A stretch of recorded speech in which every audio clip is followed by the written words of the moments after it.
आज हम लोग अध्याय 13 में बेलन के विषय में पढ़ेंगे। सबसे पहले हम लोग बेलन को परिभाषित करने का प्रयास करेंगे, उसके बाद बेलन के सभी पृष्ठों का क्षेत्रफल जानने का प्रयास करेंगे और अंत में उसका आयतन ज्ञात करेंगे हम लोग। आइए सबसे पहले हम लोग बेलन को परिभाषित करने का प्रयास करते हैं। हम लोग समान त्रिज्या वाले बहुत सारे वृत्ताकार कागज के शीटों को लेते हैं और इन कागज के शीटों को एक दूसरे के ऊपर सीधा सजा कर रखते हैं और जब इन्हें सीधा सजा कर रखा जाता है तो हमें इस प्रकार की आकृति प्राप्त होती है।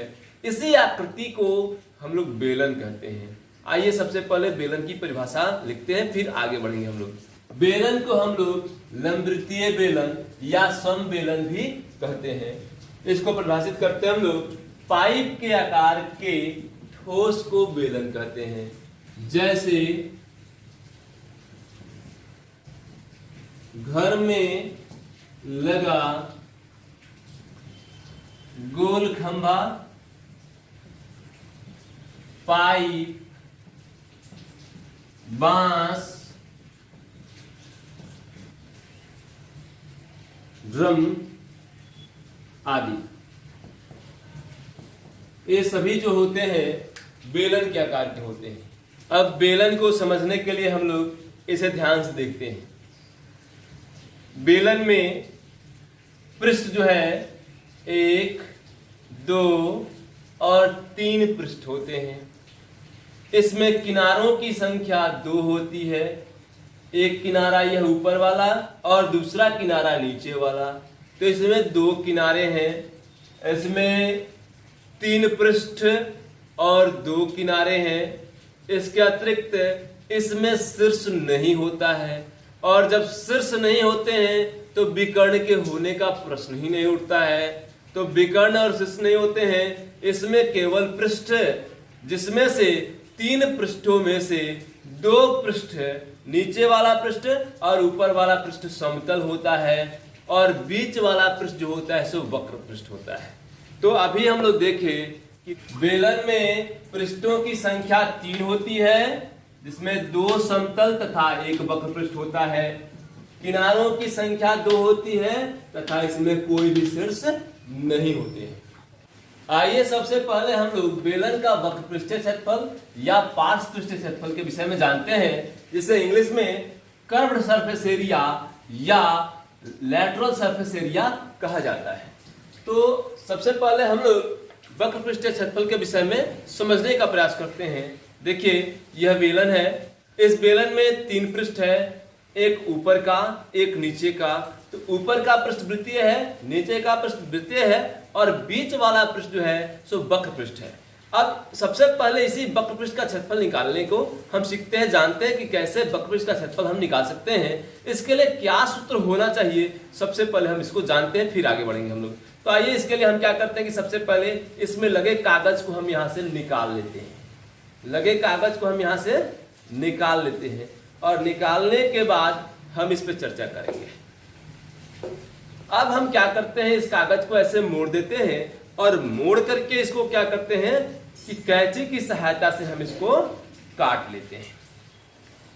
देखिए अब हम कैंची की सहायता से इस कागज को यहां से काट लेते हैं और काटने के बाद इस कागज को हम ऐसे फैला देते हैं और फैलाते हैं तो देखते हैं कि कागज जो है सो आयताकार है, यानी कि वह वृत्ताकार जो वक्र पृष्ठ जो था, बेलन का जो वक्र पृष्ठ था, उसको काट कर फैलाने पर यह आयत का आकार धारण कर लेता है। और इस प्रकार से हम देखते हैं कि जो उसमें वृत्ताकार जो आकृति था, जो वृत्त की तरह ऐसे मोड़ा हुआ था वृत्त के रूप में, वह वृत्त की परिधि यहाँ पर, यह वृत्त की परिधि यहां पर आकर के लंबाई बन गई है और जो इसकी ऊंचाई जो थी वह ऊंचाई इस आयत की चौड़ाई बन गई है। तो जो हम लोग यहां पर लंबाई लिखते थे वह लंबाई पहले क्या थी, तो वृत्त की परिधि थी और जिसको चौड़ाई हम लोग कह रहे हैं वह जब बेलन के रूप में था तो वह बेलन की ऊंचाई थी। तो आयत का क्षेत्रफल हम लोग जानते हैं कि लंबाई गुने चौड़ाई होता है, लंबाई गुने चौड़ाई होता है। और वृत्त की परिधि जो है वह बेलन के कटने के बाद वह आयत के लंबाई का कार्य कर रही है। तो वृत्त की परिधि का सूत्र हम जानते हैं कि 2 पाई r होता है, और हम लोग लंबाई के स्थान पर इस परिधि 2 पाई r का अगर प्रयोग कर लेते हैं तो 2 पाई r क्या हो गया, इस वृत्त की परिधि हो गई, यानी कि आयत का लंबाई हो गया। और चौड़ाई जो ऊंचाई था वह चौड़ाई बना, इसके लिए हम लोग ऊंचाई के लिए h का प्रयोग कर लेते हैं, और दोनों को अगर गुना कर लेते हैं तो 2 पाई r h हो जाता है। और इस प्रकार से हमें एक सूत्र मिल जाता है, जो सूत्र किस चीज का होता है, तो यह बेलन के बकपृष्ठीय क्षेत्रफल या पार्श्वपृष्ठीय क्षेत्रफल का सूत्र होता है। और इसे हम आसानी से यहाँ लिख देंगे कि बेलन का बकपृष्ठीय क्षेत्रफल बराबर 2 पाई r h। तो हम लोग बेलन का बकपृष्ठीय क्षेत्रफल का सूत्र प्राप्त कर चुके हैं। अब बेलन का बकपृष्ठीय क्षेत्रफल दिए रहने पर त्रिज्या कैसे ज्ञात करेंगे, तो हम जानते हैं कि बेलन का बकपृष्ठीय क्षेत्रफल बराबर 2 पाई r h होता है, और त्रिज्या यानी r हमें ज्ञात करना है। तो 2 पाई और h जो है तीनों जो है सो r के साथ गुना में है। अगर बराबर के इस साइड भेज देंगे तो अब भाग में चला जाएगा, अर्थात त्रिज्या बराबर CA से, यानी कि बेलन का कर्व सरफेस एरिया यानी बकपृष्ठीय क्षेत्रफल बटा 2 पाई h हो जाएगा। उसी प्रकार से अगर हमें h निकालना हो, अगर हमें h निकालना हो तो हम क्या कर सकते हैं, इसको 2 पाई r जो यहाँ गुना के रूप में इसको इस साइड भेज दें तो जाकर के इसमें भाग लग जाएगा, और यह CA से बटा 2 पाई r हो सकता है। एक और चीज यहाँ पे देखने को मिल रहा है कि हम इसको ऐसे भी लिख सकते हैं कि CA से बटा आधार की परिधि,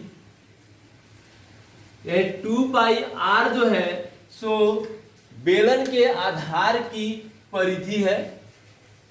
उसी प्रकार से हम लोग यहां भी इसको नोट कर सकते हैं कि बेलन का बकपृष्ठीय क्षेत्रफल या पार्श्वपृष्ठीय क्षेत्रफल बराबर आधार की परिधि गुने ऊंचाई, ऐसे भी लिखा जा सकता है।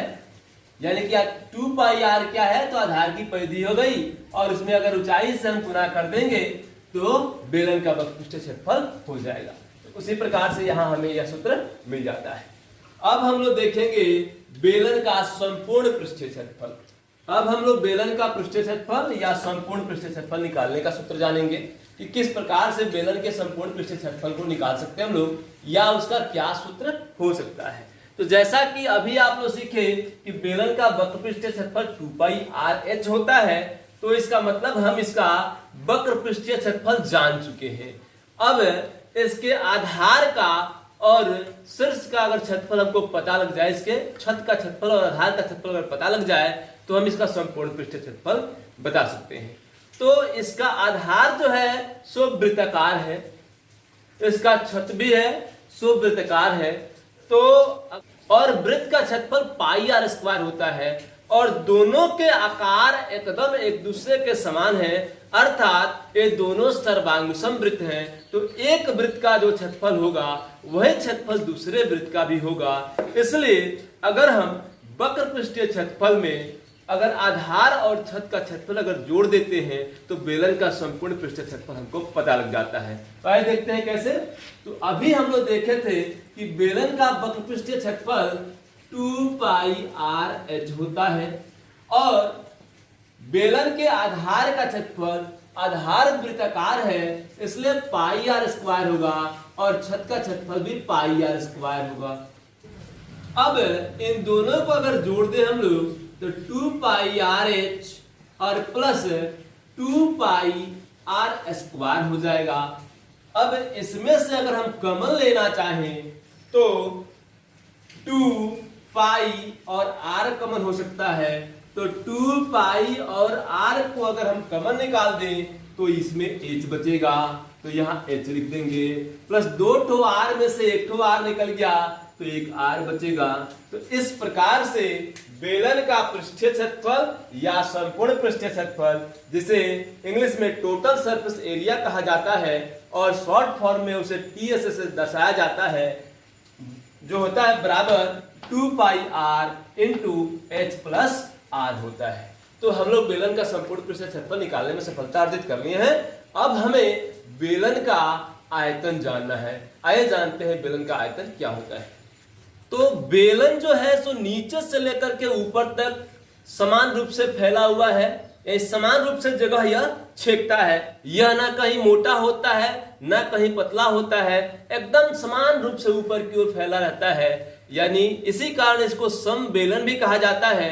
इसलिए इसके आयतन को जानने के लिए हम इसके आधार के क्षेत्रफल में सिर्फ ऊंचाई से अगर गुणा कर देंगे तो हमें इसका आयतन निकल जाएगा, हमें इसका आयतन मिल जाएगा। तो इसका आधार जो है सो वृत्ताकार है और वृत्त का क्षेत्रफल पाई आर स्क्वायर होता है। तो पाई आर स्क्वायर में अगर हम इसके सिर्फ ऊंचाई अर्थात एच से गुना कर देते हैं तो हमें बेलन का आयतन मिल जाता है। आइए देखते हैं, पाई आर स्क्वायर हो गया इसके बेलन के आधार का क्षेत्रफल और इसमें एच से गुना कर दिया, ऊंचाई से गुना कर दिए, तो पाई आर स्क्वायर एच हो गया। इसलिए बेलन का आयतन हमें यहां पाई आर स्क्वायर एच मिल गया, जहां पाई बराबर 22/7 या 3.14 होता है, आर बराबर आधार की त्रिज्या तथा एच बराबर ऊंचाई होता है। अब कहीं बेलन का आयतन दिया गया हो और हमें त्रिज्या ज्ञात करनी हो या ऊंचाई ज्ञात करनी हो तो कैसे ज्ञात करेंगे? तो बेलन का आयतन दिए रहने पर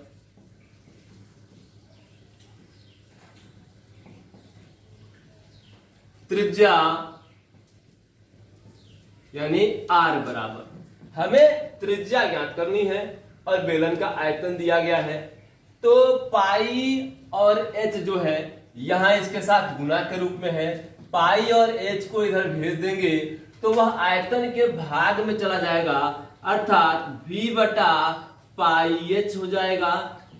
तो पाई और एच यहां से निकल गया, अब बचा सिर्फ आर स्क्वायर। तो हमें आर का मान चाहिए, आर स्क्वायर का मान नहीं चाहिए, इसलिए हम स्क्वायर को यहां से हटाएंगे। स्क्वायर को जब दूसरे तरफ भेजते हैं तो वह जाकर के स्क्वायर रूट में बदल जाता है, तो इसलिए स्क्वायर को जब इधर भेजेंगे तो वह आकर के स्क्वायर रूट में बदल जाएगा।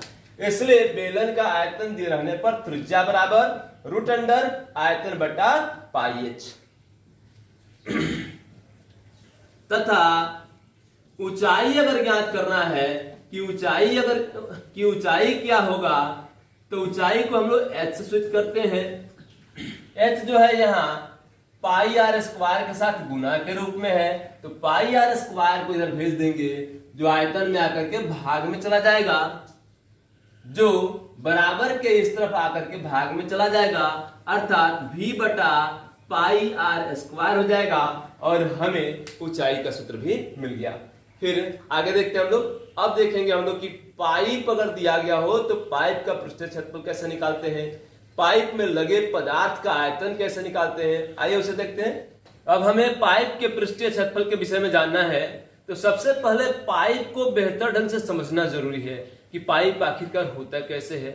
जो भी पाइप बना रहता है वह प्लास्टिक का या लोहे का किसी भी पदार्थ का बना हो, तो जो भी पदार्थ होता है उसकी भी कुछ ना कुछ मोटाई होती है।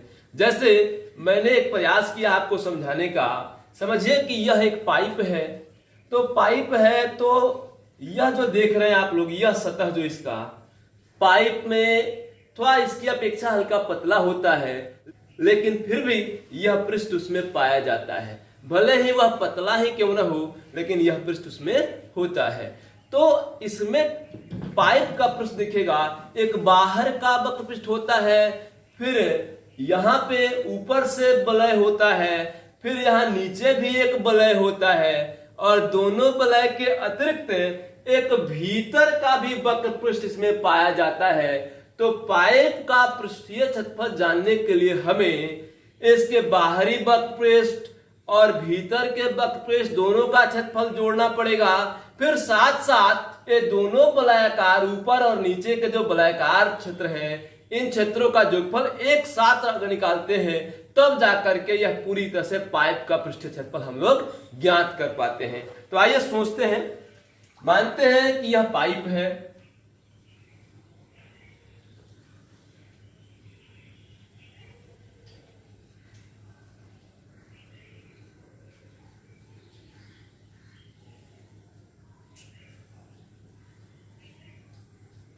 पाइप हो गया, इसमें भीतरी किनारे की त्रिज्या भी एक है, एक बाहरी किनारे की त्रिज्या है, यानी कि इसमें दो त्रिज्याएं हैं।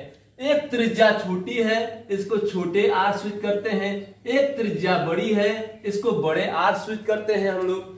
तो अब यह छोटी और बड़ी त्रिज्या जो है हमें इस वलय का क्षेत्रफल निकालने में, इसका बाहरी वक्र पृष्ठीय क्षेत्रफल निकालने में, भीतरी वक्र पृष्ठीय क्षेत्रफल निकालने में हमारी मदद करेंगी। तो आइए देखते हैं हम लोग। सबसे पहले इस बेलन का, यानी कि सबसे पहले इस पाइप का बाहरी वक्र पृष्ठीय क्षेत्रफल निकालते हैं। तो बाहरी वक्र पृष्ठीय क्षेत्रफल निकालने के लिए बाहरी किनारे की त्रिज्या क्या होनी चाहिए? तो बाहरी किनारे की त्रिज्या जो है सो बड़ा आर है। हम जानते हैं कि बेलन का वक्र पृष्ठीय क्षेत्रफल 2 पाई RH होता है। तो इसके बाहरी पृष्ठ का क्षेत्रफल ज्ञात करने के लिए हमें 2 पाई और बाहरी किनारे की आवश्यकता होगी। तो बाहरी किनारे की त्रिज्या बड़ी आर है, तो यहाँ बड़ा आर लगेगा, और H दोनों के लिए, भीतरी किनारे के लिए और बाहरी किनारे के लिए दोनों की ऊंचाई समान है, इसलिए पाई RH हो गया 2 पाई RH। बाहरी वक्र पृष्ठ का क्षेत्रफल हो गया, प्लस भीतरी वक्र पृष्ठ का क्षेत्रफल, वो भी बेलन के आकार का है, लेकिन उसमें भीतरी किनारे की त्रिज्या लगेगी, इसलिए 2 पाई और छोटा आर यहां लगेगा, आर और H हो जाएगा। तो इस प्रकार हम बाहरी वक्र पृष्ठ का क्षेत्रफल और भीतरी वक्र पृष्ठ का क्षेत्रफल निकाल चुके हैं। अब बच गया ऊपर वाले वलय का क्षेत्रफल जोड़ नीचे वाले वलय का क्षेत्रफल। तो दोनों का क्षेत्रफल समान ही होता है, लेकिन वलय का क्षेत्रफल हमें यहां ज्ञात करना पड़ेगा। तो वलय को ध्यान से देखा जाए तो इसमें दो वृत्त है, एक बाहरी किनारे की त्रिज्या और एक भीतरी किनारे की त्रिज्या। बाहरी किनारे की त्रिज्या को अगर बड़ा आर से सूचित करें और भीतरी किनारे की त्रिज्या को छोटे आर सूचित करें, तो अगर हम बड़े वृत्त के क्षेत्रफल में से छोटे वृत्त के क्षेत्रफल को घटा देते हैं तो हमें वलय का क्षेत्रफल निकल जाता है। तो बड़े वृत्त का क्षेत्रफल जो होगा सो पाई आर स्क्वायर, पाई बड़ा आर स्क्वायर, और छोटे वृत्त का क्षेत्रफल जो होगा पाई छोटा आर स्क्वायर होगा। और पाई बड़े आर स्क्वायर में से पाई छोटे आर स्क्वायर को अगर घटा देते हैं तो हमें इस वलय का क्षेत्रफल निकल जाता है। तो इस प्रकार से वलय का क्षेत्रफल हम लोग निकाल लिए। अब इसमें से पाई कॉमन हो जाएगा, तो R square minus R square हो जाएगा, जिसे हम लोग इस ढंग से भी लिख सकते हैं, क्योंकि हम जानते हैं a square minus b square बराबर ए प्लस बी और इंटू ए माइनस बी होता है। इसलिए हम लोग R square minus R square को आर प्लस आर और इंटू आर माइनस आर के रूप में भी दर्शा सकते हैं। अब रह गया, यह तो केवल एक वलय का क्षेत्रफल हो गया। अब दूसरे वलय का क्षेत्रफल, तो वो भी क्षेत्रफल जो होता है इसी क्षेत्रफल के बराबर होता है, क्योंकि दोनों जो होते हैं सर्वांगसम होते हैं, दोनों के क्षेत्रफल आपस में बराबर होते हैं। तो अगर हम इसे केवल 2 से गुना कर दें तो दोनों वलयों का क्षेत्रफल एक साथ हम लोग निकाल लेंगे। तो इस प्रकार से, और इसको देखा जाए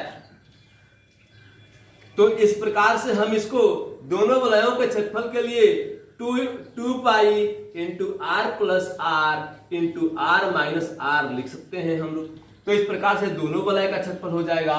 और बाहरी वक्र पृष्ठीय क्षेत्रफल और भीतरी वक्र पृष्ठीय क्षेत्रफल, इन दोनों से हम चाहें तो 2 पाई और h को कॉमन ले सकते हैं। 2 पाई और h जब कॉमन हो जाएगा तो इसमें बड़ा R और एक छोटा r बच जाएगा। तो इसलिए पाइप का पृष्ठीय क्षेत्रफल हम ऐसा लिख सकते हैं 2 पाई h into r plus r plus 2 pi into r plus r into r minus r। इस रूप में हम लोग इसको दर्शा सकते हैं। अगर हम चाहें तो इस सूत्र को और छोटा कर सकते हैं, क्योंकि यहां से 2 pi into r plus r को हम कॉमन भी निकाल सकते हैं। तो 2 pi into r plus r अगर निकल जाएगा तो इसमें बचेगा h और इसमें बचेगा r माइनस r। तो इस प्रकार से हम लोग पाइप का पृष्ठीय क्षेत्रफल निकाल सकते हैं। तो पाइप के पृष्ठीय क्षेत्रफल का सूत्र हो गया 2 pi into r plus r into h plus r minus r। अब हम लोग पाइप का आयतन निकालेंगे।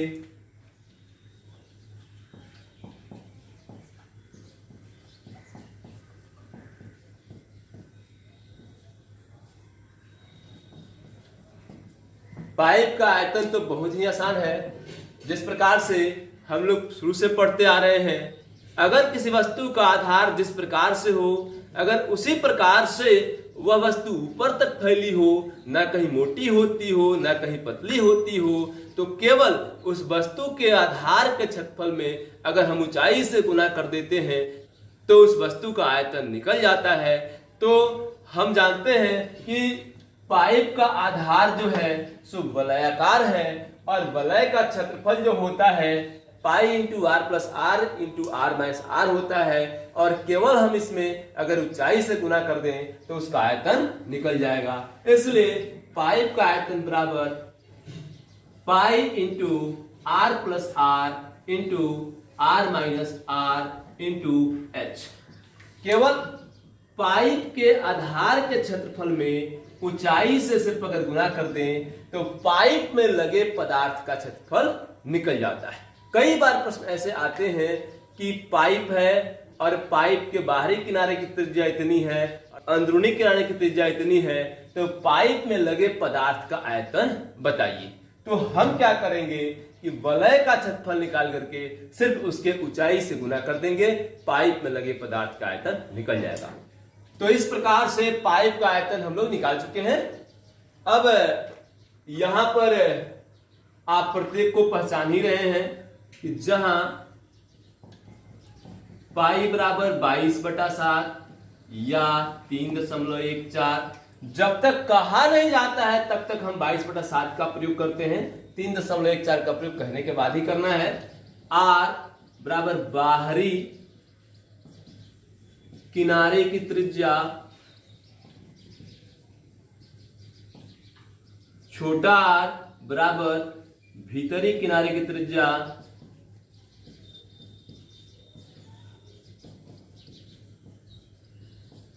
तथा h बराबर ऊंचाई। इसको यहां से देख सकते हैं, ये हो गया h,